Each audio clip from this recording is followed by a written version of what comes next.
Reverse Apartheid, the untold story of white South Africa slums. South Africa is a land of contrasts, where great beauty sits alongside deep challenges. Today, we look at a surprising story about white South Africans. Some now live in deep poverty in informal settlements, often called white slums. This is a stark new reality, a result of big changes after apartheid reshaped society.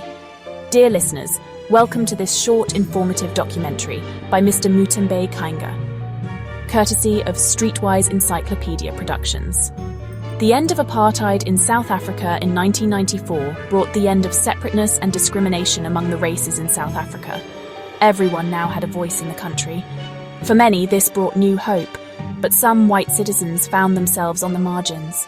This essay explores their untold story, examining how this situation came about, what life was like under apartheid, and what daily life is like in these slums. We will hear about their struggles and consider what might help. Understanding is the first important step. Apartheid was a brutal system. It was based on racial separation. Black South Africans were oppressed. They faced daily discrimination. Laws controlled where they lived. Laws controlled where they worked. Their opportunities were severely limited. This injustice lasted for decades. During apartheid, white South Africans held power. They had the best jobs.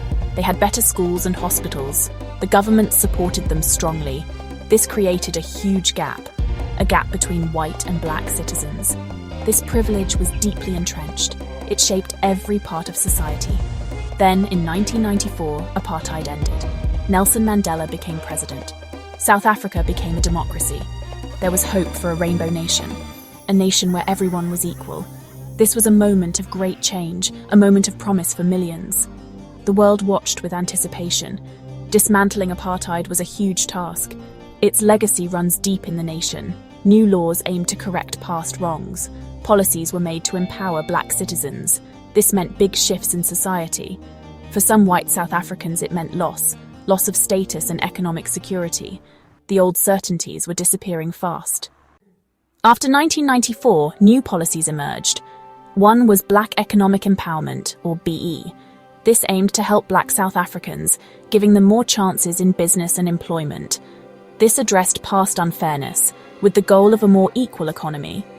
These policies changed the job market, with companies hiring more black staff, often called affirmative action. It prioritized previously disadvantaged groups to create diversity and open previously closed doors. Many skilled black individuals gained roles, a positive shift for equality. However, some white South Africans, especially those with fewer skills, struggled with tougher job competition. Life in these white settlements is hard. People live in caravans or shacks. These are often made from basic materials: wood, corrugated iron, and plastic sheeting. Basic services are often lacking. Clean water can be scarce. Proper sanitation is not always there. Electricity is a luxury for some. Families struggle to get by daily. Food insecurity is a major concern. Parents worry about feeding their children. Many rely on charity for meals or on small, inconsistent welfare grants. Finding steady work is very difficult. A sense of despair can take hold, and hope for a better future fades. Children are particularly vulnerable here.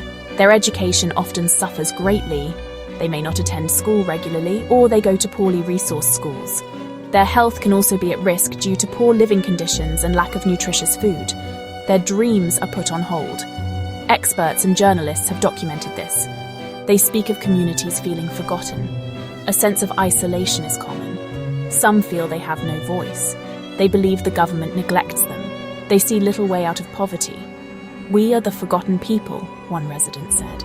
This highlights their deep sense of abandonment. It is vital to understand this issue. This is not about assigning blame. It is about seeing the full picture. Modern South Africa is complex.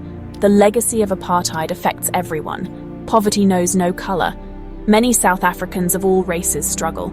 This is a shared national challenge. So, what can be done to help? Non-governmental organizations play a role. Some charities provide food and aid.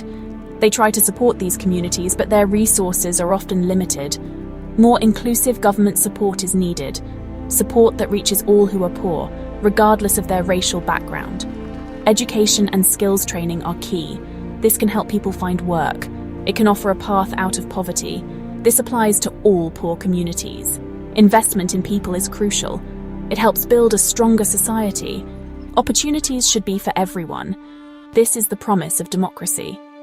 South Africa continues its journey. Building a truly equal nation takes time. It requires empathy and understanding. It means addressing poverty wherever it exists. Supporting all vulnerable citizens is vital.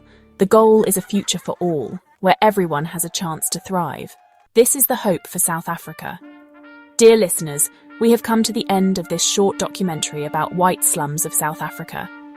We urge you to follow Streetwise Encyclopedia Productions channel for more informative content. Thank you.